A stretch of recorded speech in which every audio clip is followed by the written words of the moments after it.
So dahil nga napapanahon pa rin ang mangga ngayon or mango season ngayon, ay gagawa tayo ngayon ng mango sticky rice. Sobrang dali lang pong gawin neto at swak na swak rin po itong gawing pang negosyo or merienda sa bahay. Kaya tara, wag na nating patagalin. Bali, gagamit lang ako dito ng kalahating kilo ng malagkit na bigas. So, nasa 2.5 cup siya. So, hugasan lang natin ito ng 2 beses. So, bali, isasaing lang natin ito kagaya ng usual na sinaing. So, kung gaano po karami yung bigas, ay gano'n din po karami ang ilalagay natin na liquid. Since 2.5 cup po yung ating malagkit na bigas, ay lalagyan ko rin ito ng 2.5 cup ng coconut milk. So, ayusin lang natin ito. And then, maglalagay ako ng 1 cup ng brown sugar. So, bali, adjust nyo na lang po yung tamis ng inyong malagkit. Maglalagay din ako ng mga 1/2 teaspoon ng salt or asin para mabalance ang tamis.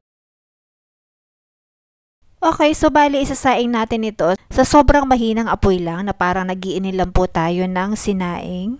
At mas okay na from time to time ay haluin nyo po ito para hindi po masunog ang ilalim. So ito, pwede na po ito. Okay, so bali this time naman ay magsasangag po tayo ng sesame seed. Optional lang naman po kung gusto nyo po maglagay ng sesame seed or kahit wag na po. So isasangag ko lang po ito hanggang sa ito ay mag golden brown.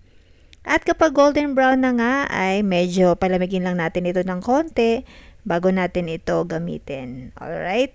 Okay, bali next step naman ay i-roll na po natin ang ating sticky rice at maglalagay na tayo dito ng mangga. Gumamit lang ako dito ng plastic. Any plastic pwede naman. Basta clear lang siya at malinis. So para hindi po dumikit yung ating sticky rice.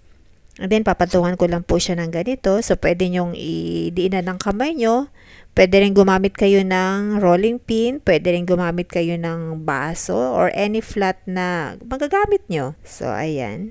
So, bali, 2 pong klase yung gagawin natin. So, 2 ways po kung paano nyo po ilalagay yung mangga nyo. Anyways po, bahala na po kayo kung anong style. So, ganito lang. Then, magpapalaba na tayo ng hinog na manggang kalabaw. Ito yung first way. So, i-roll nyo lang po siya. Kung wala po kayong plastic, pwede po kayong gumamit dito ng dahon ng saging. Okay, para lang hindi talaga siya dumikit. So, ayan, ganyan lang. Tapos, sprinkle nyo po ng sesame seed or linga sa ibabaw. Yan.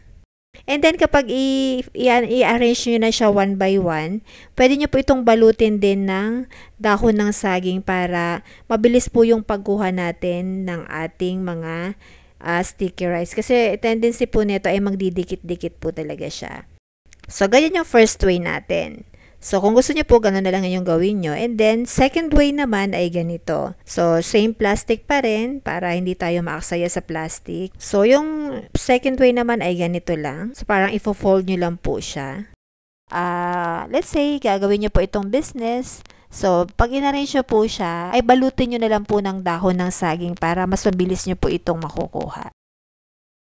And charan, ito na nga ang ating mango sticky rice. So, try nyo na rin pong gumawa nito. Sobrang dali lang naman, diba?